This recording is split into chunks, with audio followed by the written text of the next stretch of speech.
Hello friends, welcome to merit minds, a unit of AMGOS. So మనం ఏదైతే set 1లో mental ability మీద mental ability replica mark question చేస్తున్నామో ఈ రోజు ఈ యొక్క వీడియో ద్వారా 6th క్వశ్చన్ నుంచి 10th క్వశ్చన్ వరకు మనం చేద్దామండి. సో సెట్ 1లో టోటల్గా మనకి 25 క్వశ్చన్స్ తీసుకోబోతున్నాం. ఎందుకంటే జనరల్ స్టడీస్ పేపర్లో మెంటల్ ఎబిలిటీలో 25 క్వశ్చన్స్ ఇస్తూ ఉన్నారు. సో టీజీ గ్రూప్ 2 కానీ తీసుకున్నప్పుడు టీజీ గ్రూప్ 1 ప్రిలిమ్స్ కానీ తీసుకుంటే మెంటల్ ఎబిలిటీ ఏరియా 25 క్వశ్చన్. దాంట్లో ఈరోజు సెకండ్ డే 6th క్వశ్చన్ నుంచి 10th క్వశ్చన్ వరకు చూద్దామండి. మొదటి ప్రశ్న చూడండి. So find the number of triangles in the given figure. అంటే ఫాలోయింగ్ ఫిగర్లో మనకి నెంబర్ ఆఫ్ ట్రయాంగిల్స్ గురించి అడుగుతూ ఉన్నాడు. సో ఇది ఫిగర్ అండి. సో ఈ యొక్క ఫిగర్లో మనకి నెంబర్ ఆఫ్ ట్రయాంగిల్స్ ఆప్షన్స్ ఏమి ఇచ్చాడు? 27 ట్రయాంగిల్స్, 13 ట్రయాంగిల్స్, 48 ట్రయాంగిల్స్, 78 ట్రయాంగిల్స్ అన్నాడు. సో మరి ఇటువంటి ప్యాటర్న్ ఫిగర్స్ ఇచ్చినప్పుడు మనకి ఇది ఒక టాపిక్ ఏమవుతుందంటే కౌంటింగ్ ఫిగర్స్ అని చెప్తా ఉంటాం. సో కౌంటింగ్ ఫిగర్, మరి కౌంటింగ్ ఫిగర్స్లో నెంబర్ ఆఫ్ ట్రయాంగిల్స్ మీద ప్రాబ్లం అడుగుతూ ఉన్నారు. మరి నెంబర్ ఆఫ్ ట్రయాంగిల్స్ మీద క్వశ్చన్ అడిగినప్పుడు ఈ ప్యాటర్న్ క్వశ్చన్కి ఈ ఫిగర్స్కి ఎలా సాల్వ్ చేయాలి చూద్దాం. సో మనకి ఇచ్చినటువంటి ఫిగర్ ఎలా ఉందో ఒకసారి నేను డ్రా చేస్తున్నాను చూడండి. సో ఫిగర్ అనేది ఏ విధంగా ఉంది అంటే ఇక్కడ లైన్ 1 2 3 4 అండి. సో 4 లైన్స్ తీసుకోండి. 1 so 2 3 and 4 lines right. So ఏ విధంగా తీసుకున్నానంటే ఈ విధంగా తీసుకోవడం జరిగింది. సో ఫిగర్ అనేది సో చూడండి రైట్ 1 2 3 4 5 రైట్. సో ఎప్పుడైతే మనకి ఇలాంటి ఫిగర్ ఇచ్చేసి ఈ యొక్క ఫిగర్లో ట్రయాంగిల్స్ గురించి అడుగుతూ ఉన్నాడు. సో ఇటువంటి కేసులో ప్రాబ్లంలో ఎలా సాల్వ్ చేయాలంటే ఇది ఒక బేస్ ట్రయాంగిల్గా తీసుకుంటూ ఉంటాం. ఇది ఒక బేస్ ట్రయాంగిల్గా తీసుకోవాలి, ఇది ఒక బేస్ ట్రయాంగిల్గా తీసుకోవాలి, ఇది ఒక బేస్ ట్రయాంగిల్గా తీసుకోవాలి, ఇది ఒక బేస్ ట్రయాంగిల్గా తీసుకోవాలి. అంటే ఇక్కడ బేస్ ట్రయాంగిల్స్ ఎన్ని ఉన్నాయి? 1 సో 2 3 4 అండ్ 5 ఉన్నాయి. సో ఎప్పుడైతే మనకి 5 బేస్ ట్రయాంగిల్స్ ఇస్తాడో అటువంటి కేసులో మనం దీనికి షార్ట్ కట్ ఫార్ములా ఒకటి ఉందండి. ఆ ఫార్ములా ఉపయోగించి మనం చేయాలి. అంటే ఇక్కడ n అనేది నెంబర్ ఆఫ్ బేస్ ట్రయాంగిల్స్గా తీసుకోవాలి. So n is number of base triangle. ఎప్పుడైతే మనకి నెంబర్ ఆఫ్ బేస్ ట్రయాంగిల్స్ అనేది ఈవెన్ నెంబరా ఆడ్ నెంబరా దాని ప్రకారం మనం ఫార్ములా అనేది చూస్ చేసుకోవాల్సి ఉంటుంది. అంటే ఇక్కడ మనకి ఫర్ ఎగ్జాంపుల్ ఇక్కడ నెంబర్ ఆఫ్ బేస్ ట్రయాంగిల్స్ అనేది ఆడ్ నెంబర్ ఇచ్చాడు. అంటే n వాల్యూ మనకి ఎంత ఇచ్చాడంటే 5 ఇచ్చాడండి. So 5 is nothing but odd number. ఎప్పుడైతే బేస్ ట్రయాంగిల్స్ ఆడ్ నెంబర్ ఇస్తాడో దీనికి మనం ట్రయాంగిల్స్ కౌంట్ చేయాలంటే ఈ చేయాల్సిన ఫార్ములా ఏంటి అనేది ఒకసారి చూద్దాం. అంటే బేస్ ట్రయాంగిల్స్ అంటే ఇక్కడ 1 and 2 second 1 third 1 fourth 1 and fifth 1 అండి. సో వీటిని మనం బేస్ ట్రయాంగిల్స్గా తీసుకుంటూ ఉన్నాం. చూడండి ఇక్కడ 1 2 3 4 5 అండి. సో ఎప్పుడైతే మనకి బేస్ ట్రయాంగిల్స్ నెంబర్ అనేది ఆడ్ నెంబర్గా ఉంటుందో ఆడ్ నెంబర్గా ఉన్నప్పుడు మనం యూజ్ చేయాల్సిన ఫార్ములా ఏంటంటే చూడండి ఇక్కడ n into n plus 2 into 2n plus 1 minus 1/8గా తీసుకోవాలి. ఒకవేళ n వాల్యూ ఈవెన్ నెంబర్ అయిందనుకోండి ఈ యొక్క -1 అనేది ఉండదండి. మరి ఇక్కడ n వాల్యూ 5 ఇచ్చాడు కనుక బేస్ ట్రయాంగిల్స్ 5 ఉన్నాయి కనుక ఈ యొక్క ఫిగర్లో టోటల్ ట్రయాంగిల్స్ కౌంట్ చేయాలి అంటే n బదులు మనం 5ని రిప్లేస్ చేద్దాం. n value 5. So now 5 plus 2 ఎంత అంటే 7 తీసుకోవాలి. 2 5 10 10 ప్లస్ 1 ఎంత అంటే 11 మైనస్ 1/8 అండి. Now here 5 7s are 35. 35 into 11 will be 35 into 11 385 minus 1 by division with 8 అండి. So 385 minus 1 means 384. Now divide 384 with 8 అండి. Now 8 will cut in 38. 8 4s are 32. Remainder will be 6 and beside number 4 64 means 8 8 just 64. Now the total triangles are here. Very simple. 48 triangles is the correct answer. So friends మీరు ఎప్పుడు కూడా గుర్తుంచుకోండి ఇటువంటి pattern questions ఇచ్చినప్పుడు n value base triangles అనేది even నెంబరా add నెంబర్ని base చేసుకొని మనం ఆన్సర్ అనేది తీసుకోవాలి. అంటే ఇక్కడ మనకి n వాల్యూ 5 వచ్చింది కనుక ఆడ్ నెంబర్ కాబట్టి మనకి నెంబర్ ఆఫ్ ట్రయాంగిల్స్ అనేది ఫిగర్లో ఎంత వచ్చిందంటే 48 వచ్చింది. సో ఫర్ ఎగ్జాంపుల్ నేను ఇప్పుడు ఇదే ప్రాబ్లంకి నేను మరొకటి తీసుకుంటాను చూడండి. లెట్ us assume ఫిగర్ అనేది ఇలా ఇచ్చానండి. సో చూడండి ఏ విధంగా ఉంటుందో ఫిగర్ 1 2 అండ్ 3. నౌ 1 2 లైన్స్ తీసుకుంటున్నా ఈ విధంగా. ఇప్పుడు now count number of triangles in the given figure. So very simple అండి. ఇక్కడ బేస్ ట్రయాంగిల్స్ ఎన్ని ఉన్నాయి? 1 ఉంది. ఇక్కడ బేస్ ట్రయాంగిల్ 2 ఉంది. ఇక్కడ బేస్ ట్రయాంగిల్ 3 ఉందండి. మరి ఇప్పుడు ఈ యొక్క టోటల్ ఫిగర్లో నెంబర్ ఆఫ్ ట్రయాంగిల్స్ అడుగుతూ ఉన్నాడు. అప్పుడు ఏ విధంగా తీసుకోవాలంటే n వాల్యూ అనేది 3 ఉందండి. ఎప్పుడైతే మనకి n వాల్యూ 3 ఉంటుందో again odd number. If the n value is odd number then your answer n into n plus 2 into 2n plus 1 minus 1/8గా ఇక్కడ తీసుకోవాలి. అంటే n n వాల్యూ 3 ఉందనుకోండి, సో 3 + 2 ఎంత అంటే 5 అండ్ 3 2 + 6 + 1 7 -1/8 అండి. అంటే ఓవరాల్గా ఇది so 3 5 15 15 7s are 105 105లో 1 so subtract చేస్తే 104 104 డివైడ్ విత్ 8 అండి. సో 8 అనేది 10లో 1 టైం కట్ అవుతుంది. నో 24 మీన్స్ 8 3 జా అంటే టోటల్గా ఇందులో ఎన్ని ట్రయాంగిల్స్ ఉన్నాయంటే 13 ట్రయాంగిల్స్ ఉన్నాయని మనం తీసుకోవచ్చు. అంటే ఇక్కడ n వాల్యూ మనకి ఆడ్ నెంబర్ ఇచ్చినప్పుడు మనం యూజ్ చేయాల్సిన ఫార్ములా ఏంటంటే n × n + 2 × 2n + 1 -1/8గా ఇక్కడ తీసుకోవాలి. ఒకవేళ ఇదే ఫిగర్లో n వాల్యూ 2 కానీ n వాల్యూ 4 కానీ n వాల్యూ 6 n వాల్యూ 8 వచ్చిందనుకోండి, అప్పుడు మనం ఎటువంటి ఫార్ములా వాడాలి అనేది చూద్దామండి.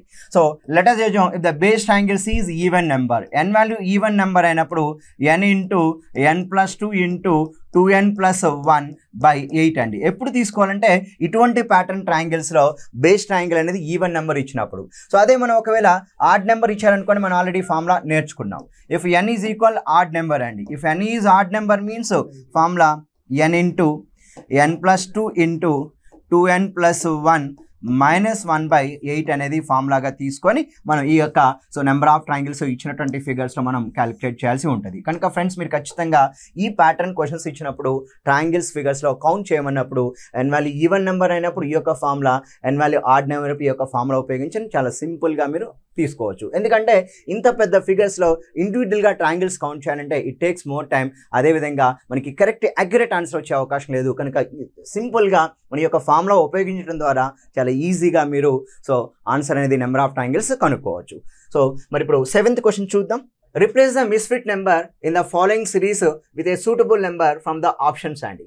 ఓకేనా? So 7776, 625, 64, 27 and 2. అంటే ఇక్కడ మనకి ఒక మిస్ఫిట్ నెంబర్ ఉందంట ఈ యొక్క సిరీస్లో. ఆ మిస్ఫిట్ నెంబర్ ప్లేస్లో సో మనకి సో ఏమంటున్నాడంటే సో కరెక్ట్ నెంబర్ని రిప్లేస్ చేయమని చెప్తా ఉన్నాడు. సో మిస్ఫిట్ నెంబర్ అంటున్నాడు. చూడండి, మొదట 7776, next number 625 and next number so 64 and 27 and 2 అండి. సో మిస్ఫిట్ నెంబర్ అంటే వెరీ సింపుల్ అండి. So there is one wrong number in the given series. So we need to replace the wrong number with the correct number. Now very simple sir. ఇక్కడ so we can express 625 as 5/4 అండి. Now 64 will be 4/3.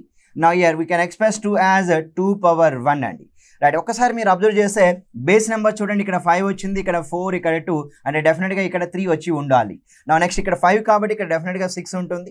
నా power చూడండి, ఇది 4, ఇది 3, 1 అండి, ఇక్కడ 2 రావాలి. అంటే ఇక్కడ డెఫినెట్గా ఏమవ్వాలంటే 5 అవ్వాలి. అంటే నా the actual series is 6/5 and 5/4 and 4/3 and 3/2 and 2/1 అండి.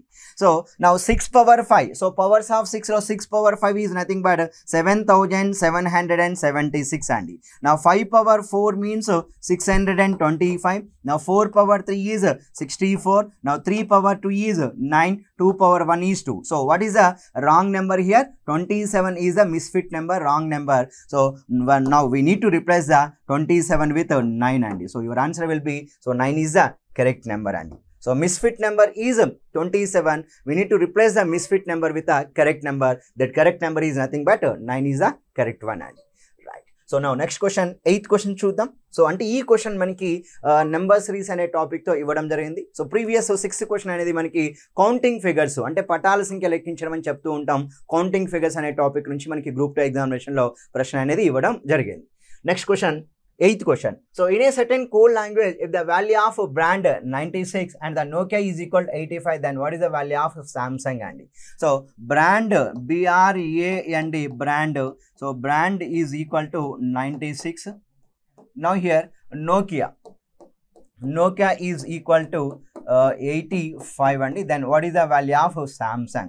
So Nokia is equal to 85. What is the value of Samsung antunnadu?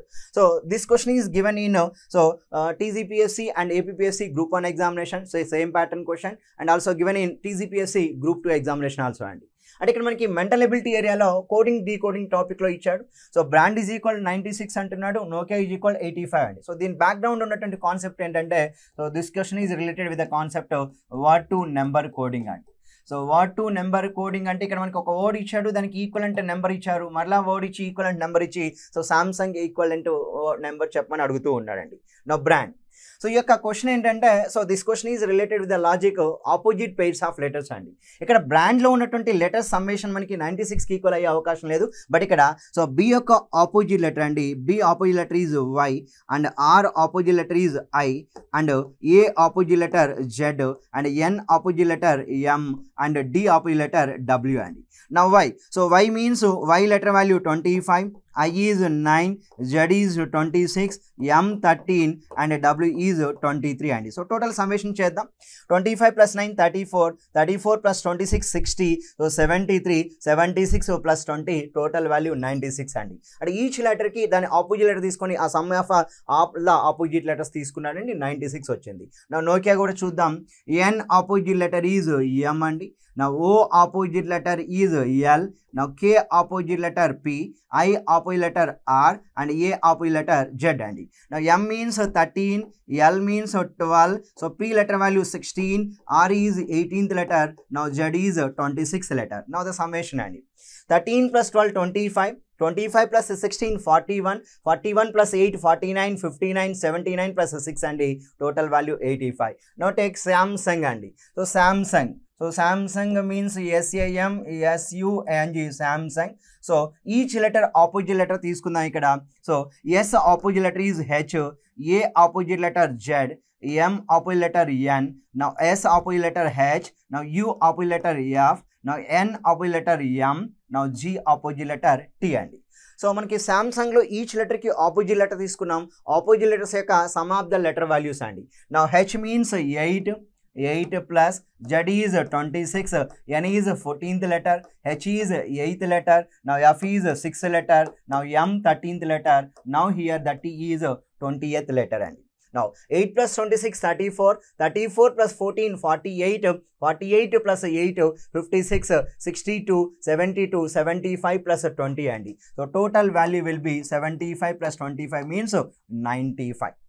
So friends మీరు ఎప్పుడు కూడా A to Z ఆల్ఫాబెట్స్కి మనకి ఇక్కడ ఉన్నటువంటి ఆపోజిట్ లెటర్స్ ఏంటనేది తెలుసుకోవాలి. ఏ యొక్క ఆపోజిట్ లెటర్ జెడ్ అవుతుంది, ఏ ఫస్ట్ లెటర్ అయితే జెడ్ లాస్ట్ లెటర్ అవుతుంది కనుక A opposite letter will be Z అవుతుంది కనుక so pairs of opposite letter అండి 13 పెయిర్స్ ఉంటాయి. ఆ 13 పెయిర్స్ మీరు కోడింగ్ డీకోడింగ్ అనే టాపిక్లో ఆల్ఫాబెట్స్ యొక్క బేసిక్స్ నుంచి మీరు నేర్చుకోవాల్సిన అవసరం ఉంటుంది.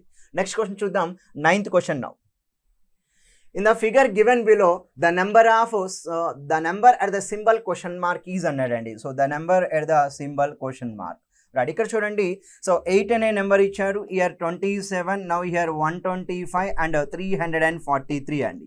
రైట్, సో ఒక్కసారి చూడండి. So this question is based on missing number or missing alphabet in the given figure అంటాడు. సో మన ఇక్కడ సో మిస్సింగ్ నెంబర్ అనే టాపిక్ నుంచి మనకి ఎగ్జామినేషన్లో ఇస్తున్నాడు. సో గ్రూప్ 2 ఎగ్జామినేషన్లో ఖచ్చితంగా సో మిస్సింగ్ నెంబర్స్ అనే టాపిక్ నుంచి ప్రశ్న ఉంటుందండి. మినిమం 1 క్వశ్చన్ అయితే ఉంటుంది. సో దాని నుంచే తీసుకున్నాను ఈ క్వశ్చన్. కొత్త క్వశ్చన్ తయారు చేసాం. 8 అంటే సో మనకి పర్ఫెక్ట్ క్యూబ్. 27 అంటే ఇక్కడ మనం సింపుల్గా చెప్పాలి అంటే ఇక్కడ 8 means we can express this number 2 power 3. Here 27 is 3 power 3, 125 is 5 power 3, 343 means 7 power 3. Now 2, 3, 5, 7. Okay, 2, 3, 5, 7 are successive prime numbers Andy. So these are the prime numbers, successive prime numbers. Now coming to second figure. Now here 125 means 5 power 3. So 343 is 7 power 3. 1331 11 power 3. Now 2197 13 power 3. And here 5 power 3, 7 power 3, 11 power 3 and 13 power 3. Means here 5, 7, 11, 13 are consecutive prime numbers. So again in the third figure, so here is a question mark and so we need to replace the question mark with a number. 1331. 1331 means 11 power 3. 2197 means 13 power 3. 4913 means 17 power 3. So 11, 13, 17 means the next number will be 19. So 19 power 3 is the correct answer. Now here 11 power 3, 13 power 3, now 17 power 3 and 19 power 3 and right. 11 power 3 means 1331. 13 power 3 2197, 17 power 3 4913 అండి. So డెఫినెట్గా 19 power 3 అంటే so 6000 change ఉంటుందండి. So 81 into 9 అంటే ఇక్కడ మనకి so ending digit 9 వచ్చేదే మన ఆన్సర్గా తీసుకోవచ్చు. ఎందుకంటే so we can express 19 power 3 means 19 into 19 అండి. 9 9 81, 81లో లాస్ట్ డిజిట్ 1 into 9 9 అండి. అంటే ఇక్కడ 19 power 3 ends with 9 అండి. సో ఆ విధంగా 19 power 3 is equal how much అంటే so 6859 is the perfect answer అండి. నౌ కమింగ్ టు సో ఈ యొక్క సెట్ 1లో ఉన్నటువంటి ఈ రోజు 6th క్వశ్చన్ 10th క్వశ్చన్లో లాస్ట్ క్వశ్చన్ చూద్దాం. A newspaper agent sells 3 newspaper A, B, C okay to 300 papers. Right, ఒక్కసారి చూడండి ఇక్కడ మనకి క్వశ్చన్ ఇచ్చాడు. Right, a newspaper agent sells 3 newspaper A, B, C to 300 papers. So if K is the new number of persons buying all the 3 paper, based on the following diagram, what is the value of K power 4 అండి. what is the value of K power 4? ఇక్కడ మనకి so 3 different types of news papers ఉన్నాయి. టోటల్గా 300 papers అనేవి ఇస్తూ ఉన్నాడు, అంటే 300 పర్సన్స్కి ఇస్తున్నాడు అనుకున్నాం. మనం ఇక్కడ చూడండి, సో ఏ న్యూస్ పేపర్ అనేది ఇక్కడ 117 8 K7 ఉంది. So B news paper 88 K6 ఉంది. సో ఈ న్యూస్ పేపర్ 69 6 7 ఉందండి. అయితే ఇక్కడ n వాల్యూస్ 0 ఇచ్చాడు కనుక టోటల్ ఈ యొక్క బాక్స్ మొత్తం కూడా ఎంత అవుతుందంటే so that is nothing but మనకి ఈ ఫిగర్లో ఇచ్చింది ఎంత అంటే 300 అని ఇచ్చాడండి. 300 రైట్. సో అంటే ఇక్కడ మనకి టోటల్గా ఏబీసీ టు 300. ఓకే, ఒక్కసారి క్వశ్చన్ చూద్దాం. సో ఏమన్నాడు, సో 3 న్యూస్ పేపర్ 300 మందికి ఓకేనా. అంటే ఇక్కడ మనకి సో 300 పర్సన్స్ అండి. ఇది ఇక్కడ 300 పర్సన్స్ అని తీసుకోవాలి. రైట్, ఇక్కడ చూడండి A newspaper, B newspaper, C newspaper total together 300 రావాలి. అయితే ఇక్కడ కే వాల్యూ కనుక్కొని K power 4 ఎంత చెప్పమంటున్నాడండి. మరి ఇప్పుడు K వాల్యూ కావాలంటే ఒక్కసారి కనుద్దాం. సో మనకి ఇక్కడ 117 ప్లస్ టోటల్ టుగెదర్ చేద్దామండి 80. సో ప్లస్ మనకి ఇంకా 80 ఇచ్చాడు. సో ఒకసారి చూడండి టోటల్ యాడ్ చేద్దామండి. So 117 plus 8 will be 125. 125 plus 6 అండి 125 ప్లస్ 131. 131 ప్లస్ 80 అంటే ఇక్కడ మనకి 211. 218 సో ప్లస్ 9 అంటే ఇక్కడ మనకి 220. అంటే ఓవరాల్గా ఈ యొక్క వాల్యూ ఎంత వచ్చిందంటే 287 వస్తుంది. అంటే ఇక్కడ 287 ప్లస్ K ఓకేనా. ఇక్కడ K వాల్యూ ఉందండి ఈజ్ ఈక్వల్ టు 300 ఇచ్చాడు. ఓకే, మొత్తం ఏబీసీ అనే న్యూస్ పేపర్స్ని 300 పర్సన్స్కి సేల్ చేశాడు కాబట్టి ఇక్కడ సో మనకి ఏ న్యూస్ పేపర్ ఎంతమందికి ఇచ్చాడంటే ఈ విధంగా ఇచ్చాడు. బి న్యూస్ పేపర్ అంటే 287 plus K is equal 300.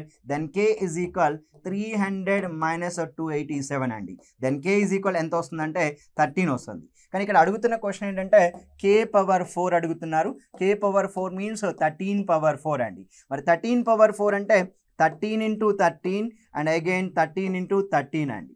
Now 13 into 13 is 169 and again 13 into 13 is 169. So 9 9 81 means your answer will be ends with the unit digit 1 అండి. సో ends with 1 మనకి ఇక్కడ సో ఇక్కడ 6 ఉంది కనుక ఆప్షన్ 1 కాదు, ఆప్షన్ 3 కూడా అయ్యే అవకాశం లేదండి. కాబట్టి ఇక్కడ ఒక్కసారి చూడండి, సో ఇక్కడ 16 into 16 ఎంత అంటే 256. అంటే దిస్ వాల్యూ మోర్ దెన్ 25 అంటే 25,000 అండి. సో మోర్ దెన్ 25,000 అంటే ఎండింగ్ డిజిట్ 1 ఉంది కనుక 4th ఆప్షన్ కూడా అయ్యే అవకాశం లేదు. Then your answer will be 28561 అండి. అంటే ఇక్కడ 13 power 4 ఈజ్ ఈక్వల్ ఎంత అంటే 28,561 is the perfect answer. So ఇదండి మనం సెట్ 1లో ఉన్నటువంటి ఈరోజు 6th క్వశ్చన్ నుంచి 10th క్వశ్చన్ని మన యొక్క గ్రూప్ 1 అండ్ గ్రూప్ 2 యొక్క రిప్లికా మార్క్ క్వశ్చన్స్ అనేది మనం ఇక్కడ చేయడం జరిగింది. రైట్, సో ఇంపార్టెంట్ అనౌన్స్మెంట్ అండి. మీకు ఇక్కడ ఇంపార్టెంట్ అనౌన్స్మెంట్ ఏంటంటే మన యొక్క మెరిట్ మైండ్స్ నుంచి Telangana public service commission, Andhra Pradesh public service కమిషన్లో గ్రూప్ 1 గ్రూప్ 2 యొక్క న్యూ బ్యాచెస్ స్టార్ట్ చేస్తున్నాం. అందులో ముఖ్యంగా సో మనం యొక్క నవంబర్ 10th నుంచి so TGPSC group 2 English medium okay so exclusive English medium new batch start అవుతుంది. సో 10th నవంబర్ సో 2025 రోజు. అదేవిధంగా ఆంధ్రప్రదేశ్ పబ్లిక్ సర్వీస్ కమిషన్లో both PCM batch, prelims cum mains batch అనేది కూడా 10th నవంబర్ అనేది స్టార్ట్ అవుతూ ఉంది. కనుక ఈ యొక్క బ్యాచ్ ఎవరైతే ఎన్రోల్ అవుతారో ఆ ఎన్రోల్ అయిన విద్యార్థులకి మార్నింగ్ 8 AM నుంచి 4 PM వరకు సో బ్యాచ్ యొక్క మండే టు సాటర్డే సెషన్స్ అనేది మార్నింగ్ 8 నుంచి ఈవినింగ్ 4 PM వరకు ఉంటాయి. ఈ యొక్క బ్యాచ్ డ్యూరేషన్ అనేది ఇక కోర్సుది మనకి మార్నింగ్ సో 6 months నుంచి 7 months వరకు ఉంటుంది. సో కోర్స్ అనేది ఎప్పుడు ఎండ్ అవుతుందంటే మే మంత్లో మే 2026 ఇక్కడ ఎండ్ అవుతుంది. సో దీంట్లో మనం ఇక్కడ సో అదేవిధంగా సో ఏపీపీఎస్సీ వాళ్ళకి కూడా సేమ్ అండి 6 to 7 months కోర్స్ ఉంటుంది. ప్రిలిమ్స్ కమ్ మెయిన్స్ బ్యాచ్ ఇది పీసీఎం బ్యాచ్ అనమాట. సో ఇది కూడా మనకి మే యొక్క మిడ్ వీక్లో మనకి ఎండ్ అవుతుంది. సో ఎవరైతే స్టూడెంట్స్ ఎన్రోల్ అవుతున్నారో ఉన్నారో ఆ యొక్క ఎన్రోల్ అయిన స్టూడెంట్స్కి క్లాస్ రూమ్ కోచింగ్కి మెరిట్ మైండ్స్ యొక్క టాపిక్ వైజ్ టెస్ట్లు, యూనిట్ టెస్ట్లు, సెక్షనల్ టెస్ట్లు అండ్ మార్క్ టెస్ట్లు కూడా మేము ప్రొవైడ్ చేయబోతున్నాం. అదేవిధంగా ఈ యొక్క బ్యాచ్కి అడ్మిషన్ తీసుకుందాం అనుకుంటే, మీరు క్లాస్ రూమ్ కోచింగ్ జాయిన్ అవ్వాలి అనుకుంటే మీకు ఈ యొక్క అక్టోబర్ 22 నుంచి 31 అక్టోబర్ వరకు క్లాస్ రూమ్ కోచింగ్ మీద 8,000 డిస్కౌంట్ ఉంటుంది. కనుక ఇమీడియట్గా వెంటనే మీరు ఎన్రోల్ అవ్వండి. ఇంకా మోర్ హెల్ప్ కోసం మీరు మా యొక్క admin number, so merit minds unit of అమగో సైస్ 9000230734 నెంబర్కి మీరు కాంటాక్ట్ అండి. మార్నింగ్ 8 o'clock నుంచి ఈవినింగ్ 8 PM వరకు మాకు అడ్మిన్ టీం మీకు అటెండ్ చేస్తారు. సో పూర్తి వివరాలు అందజేస్తారు. సో ఎవరైతే మీరు ఇక్కడ గ్రూప్ 2 కోసం ఎక్స్క్లూజివ్ ఇంగ్లీష్ మీడియం జాయిన్ అవుతాం అనుకుంటున్నారో, Telangana public service commission, Andhra Pradesh public service commission వాళ్ళకి ఈ యొక్క నవంబర్ 10th నుంచి న్యూ బ్యాచ్ ఉంది. వెంటనే ఎన్రోల్ చేసుకొని నవంబర్ 10th నుంచి మీ యొక్క క్లాసెస్ అనేది మీరు స్టార్ట్ చేసుకోండి. థ్యాంక్ యూ వెరీ మచ్ అండి. ధన్యవాదాలు.